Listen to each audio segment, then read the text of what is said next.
अस्सलामुअलैकुम दोस्तों, मुझे उम्मीद है कि आप सब भाई बहन बुजुर्ग ठीक होंगे, अच्छे से होंगे। दोस्तों इस वीडियो में हम बात करने वाले हैं एक वायरल वीडियो के बारे में।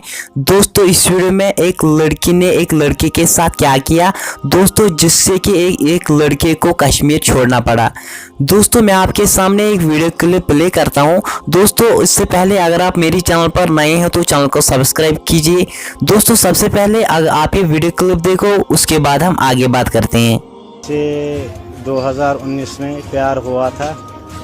प्यार होते होते उसके घर वाले भी उसमें शामिल हुए। कैसा धोखा हुआ है, फ्रॉड हुआ है।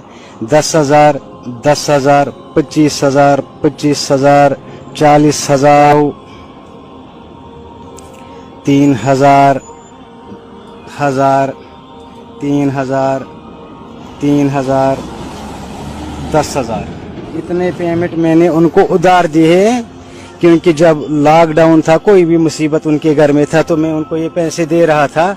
वो मुझसे बोल रहे थे कि आप हमें उधार दे दो। मैं उधार देता रहा, तो उन्होंने लास्ट में मेरे ऊपर केस ठोका। आप मिलिटेंसी का धमकी दे रहा है, कह रहा है कि ये लड़का भी मिलिटेंसी के साथ वाबस्ता है। मुझे किसी मिलिटेंसी के साथ कोई वाबस्ता नहीं, कोई गैंगस्टर नहीं हूँ मैं। दोस्तों आपने ये वीडियो क्लिप देखी होगी कि इस लड़के के साथ क्या होता है। दोस्तों आपकी क्या राय है इसके रिलेटेड, आप मुझे कमेंट सेक्शन में ज़रूर लिखें। मिलते हैं किसी नए वीडियो में, तब तक के लिए अल्लाह हाफिज़।